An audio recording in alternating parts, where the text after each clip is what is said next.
सर्वत्र गोविन्दनामसङ्कीर्तनं गोविन्द गोविन्द। अथ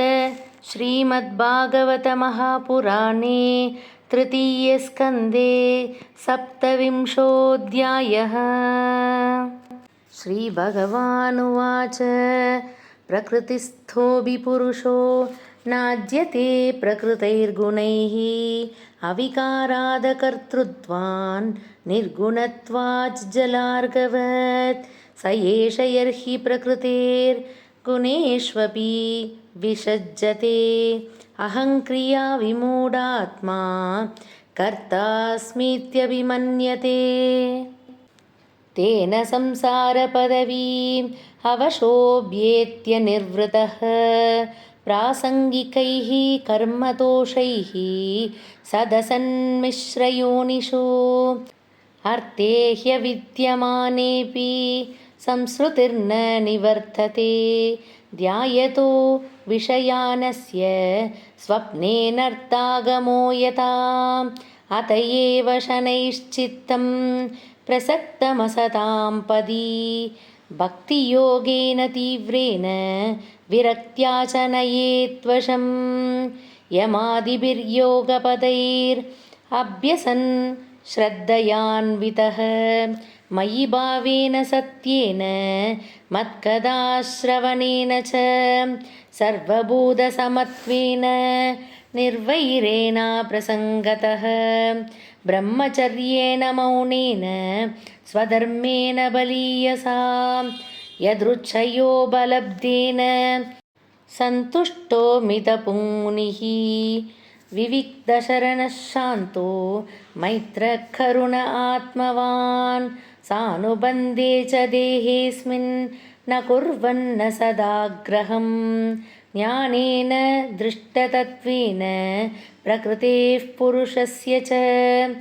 निवृत्तबुद्ध्यवस्थानो दूरीभूतान्यदर्शनः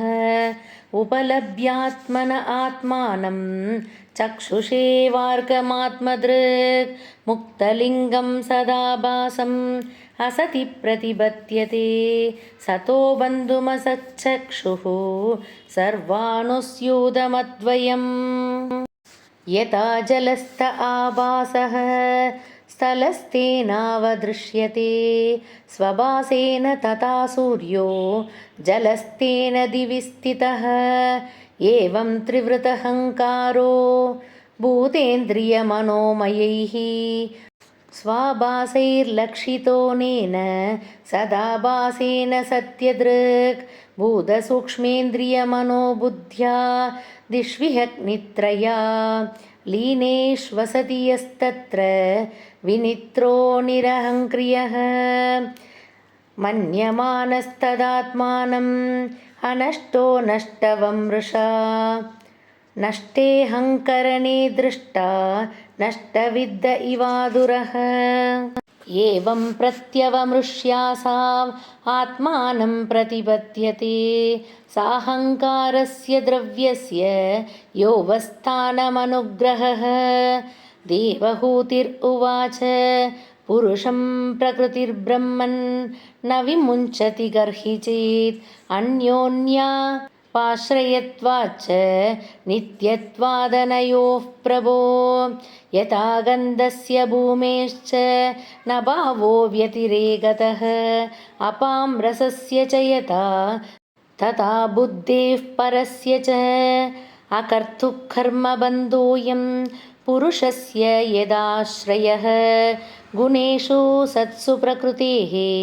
कैवल्यं तेष्वतः कथं क्वचित्तत्त्वावमर्शेन निर्वृत्तं भयमुल्बणम् अनिवृत्तनिमित्तत्वात् पुनः प्रत्यवतिष्ठते श्रीभगवानुवाच अनिमित्तनिमित्तेन स्वधर्मेणामलात्मनां तीव्रया मयि भक्त्या च श्रुतसम्प्रतया चिरं